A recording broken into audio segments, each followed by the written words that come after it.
AIIMS के सभी दर्शकों का मैं आभारी हूं। लगातार डॉक्टर शक्ति गुप्ता जो यहाँ के इंचार्ज हैं, सारे उन्होंने एक नया जो इतिहास रच दिया है। जितने भी योग्य डॉक्टर यहाँ पर तैनात हैं, आपको बहुत सी जानकारी दे रहे हैं फॉर ए लेसन। उसी क्रम को आगे बढ़ाते हुए आज डॉक्टर स्मृति गुप्ता जी हमारे पास हैं, जो असिस्टेंट प्रोफेसर हैं, पेडियाट्रिक्स विभाग से हैं। और ख़ास करके आज का प्रोग्राम और भी महत्वपूर्ण है, हमारे बच्चों में मोटापा जो है। डॉक्टर साहब, आपका धन्यवाद। ये जानना चाहूँगा डॉक्टर साहब कि बच्चों में जो मोटापा, ओबेसिटी है बच्चों में, ये डॉक्टर साहब किस उम्र में आ रही है, और डॉक्टर स्मृति जी इसके कारण क्या है? सबसे पहले आप सबको मेरा बहुत बहुत नमस्कार। आजकल के दौर में जहां हम देखते हैं कि एक तरफ कुपोषण है, दूसरी तरफ मोटापा बहुत तेज़ी से बढ़ रहा है। तो अगर हम आंकड़ों की बात करें तो जो मोटापा है वो स्कूल जाने वाले बच्चों में 2 से 8%, जबकि 5 साल से छोटे बच्चों में ये 3.5% दिखाई दे रहा है। और सबसे ज़्यादा ये अफेक्ट कर रहा है टीनेजर ग्रुप या एडोलेसेंट ग्रुप जिसे बोला जाए। और लेकिन आजकल के ज़माने में हमने ये भी बहुत आम पाया है कि जो छोटे बच्चे हैं, स्पेशली 1 से 3 साल के बच्चे या प्री स्कूलर्स, 6 साल तक के बच्चों में भी मोटापा बहुत कॉमनली देखने को मिल रहा है। क्या क्या वजह है डॉक्टर साहब ये जो मोटापे की बच्चों में है? खास वजह क्या है इसकी? देखिए, मोटापे की वजह बहुत सारी हैं, जिनमें आहार से रिलेटेड जो हमारी जीवन शैली है, जैसे सिडेंट्री लाइफस्टाइल जिसे हम बोलते हैं, उसके अलावा हार्मोनल फैक्टर्स हो सकते हैं या फिर आनुवांशिक या जेनेटिक फैक्टर्स हो सकते हैं। इनमें से सबसे इम्पॉर्टेंट चीज़ें जो हैं वो आहार से रिलेटेड और हमारी जो जीवन शैली या हमारी एक्टिविटी से रिलेटेड है।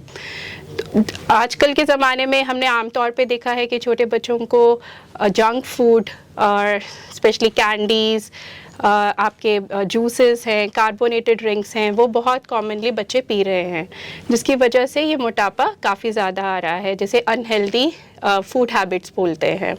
और जो हेल्दी फूड हैबिट्स हैं, जैसे कि फ्रेश फ्रूट्स हैं, सब्जियां हैं, हरी सब्जियां, उन सब का सेवन कम होता जा रहा है। तो इस वजह से मोटापा ज़्यादा आ रहा है। दूसरा कि जो एक्टिविटी लेवल है वो काफ़ी कम हो गया है। ज़्यादातर बच्चे इंडोर तक रहते हैं, बाहर नहीं जाते हैं खेलने के लिए, और अपने टीवी, फ़ोन, जिसे स्क्रीन टाइम कहा जाता है, वो बहुत ज़्यादा बढ़ रहा है। तो ये सब इस चीज़ को प्रभावित करता है और मोटापे की वृद्धि करता है। डॉक्टर साहब, जब आप छोटे थे, हम लोग छोटे थे, तो माता पिता कहते थे कि बच्चा आया स्कूल से, बैग रखा, भागा ग्राउंड में खेलने को चला गया, शाम को आता था। आज बिल्कुल उल्टा हो गया। बच्चा आया, बैग रखा, जंक फूड खा गया, टीवी पर बैठ गया, टैबलेट ला के दे, उल्टा हो गया है। ऐसे में डॉक्टर साहब, स्वाभाविक है कि स्मृति जी वेट बढ़े। ऐसे में जो छोटी उम्र में वेट इतना बढ़ जाता है, कितना हार्मफुल है, दर्शक जरूर जानना चाहेंगे। कुछ छोटी उम्र में ही अगर वज़न बहुत ज़्यादा बढ़ जाता है तो वो आगे जाकर, स्पेशली जो एडल्ट हैं या फिर जो बूढ़े लोग हैं, उनमें नॉन कम्युनिकेबल डिजीज़ को बढ़ाता है। नॉन कम्युनिकेबल डिजीज़ से अगर हम समझें तो उसका मतलब है जैसे ब्लड प्रेशर बढ़ना, डायबिटीज़ है, कोलेस्ट्रॉल लेवल ज़्यादा हो जाता है, और साथ ही साथ बहुत सारे हार्मोनल चेंजेस हैं जो आजकल देखे गए हैं। स्पेशली जैसे आप मासिक धर्म है वो पहले के मुकाबले काफ़ी जल्दी आने शुरू हो गया है, और भी कई तरीके के हार्मोनल डिसऑर्डर्स हैं, जैसे हाइपोथायराइडिज्म है, पॉलीसिस्टिक ओवेरियन डिजीज़ है। ये सब चीज़ें ज़्यादा अब हमें अर्ली एज में देखने को मिल रही है। पहले हमें हार्ट अटैक्स, लकवा की बीमारी, हाइपरटेंशन, ये सब हमें बूढ़े लोगों में देखने को मिलता था। लेकिन आजकल के ज़माने में इवन छोटे बच्चे जो कि 7-8 साल के बच्चे हैं या टीनेजर ग्रुप है, उनमें भी हमें ये बीमारियां देखने को मिल रही हैं। और जो बच्चे मोटे या जिन बच्चों में मोटापा ज़्यादा हो जाता है, उन सबको एलर्जी, दमे की शिकायत वो भी ज़्यादा होती है। साथ ही उन बच्चों में मनोवैज्ञानिक जो ये डिसऑर्डर्स हैं वो भी बहुत ज़्यादा देखने को मिलते हैं। डॉक्टर जी, बच्चे, माँ बाप ये कहते हैं कि स्कूल में बच्चा चला गया, स्कूल वालों की जिम्मेदारी है। स्कूल वाले कहते हैं घर वाले भी ख्याल रखें। ऐसे में दो धारी चीज़ के बच्चा फंस के रह जाता है। दोनों को जो आप का संदेश उनके लिए कि दोनों क्या क्या अपनी जिम्मेदारी करें कि बच्चों में इतनी ओबेसिटी ना हो, और डाइट के बारे में भी। अगर हम घर पे देखें तो घर पे जो पेरेंट्स हैं वो बच्चों के लिए रोल मॉडल होते हैं। बच्चे वही सब चीज़ें करते हैं जो उनके पेरेंट्स या माता पिता को वो देखते हैं करते हुए। तो अगर माता पिता चाहते हैं कि बच्चे हेल्दी जीवन जिए या हेल्दी फूड हैबिट्स को की चॉइसेस करें, तो पहले उन्हें खुद में बदलाव लाने पड़ेंगे। तो उन्हें खुद हेल्दी खाना खाना होगा, उनकी एक्टिविटी लेवल ज़्यादा होना चाहिए, साथ ही वो बच्चों को भी उसमें इन्वॉल्व करें।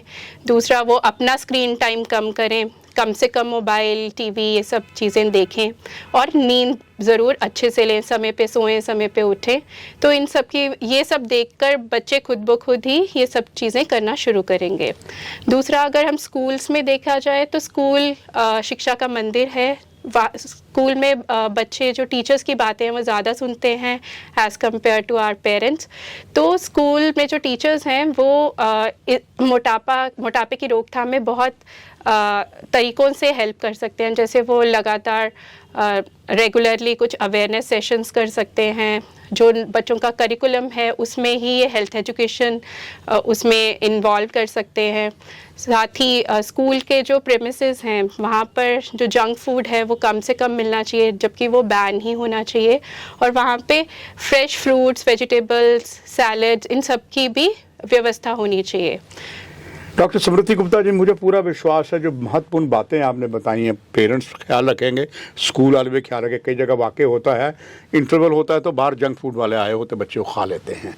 आखिर में बच्चा तंदुरुस्त रहे, ज़्यादा ओवरवेट ना हो, ओबेसिटी ना हो, मोटापा ना हो, आपका आखिर में सभी के लिए एक संदेश।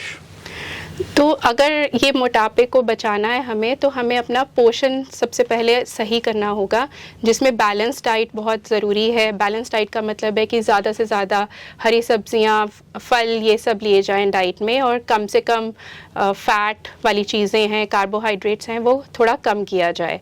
और जो खाद्य पदार्थ बहुत ज़्यादा जिनमें शुगर और सॉल्ट होता है उनको भी कम किया जाए। तो इसे एक ट्रैफिक मील प्लान भी बोलते हैं। तो इन सब के बारे में जागरूकता बच्चों को भी होनी चाहिए और उनके पेरेंट्स को भी होनी चाहिए।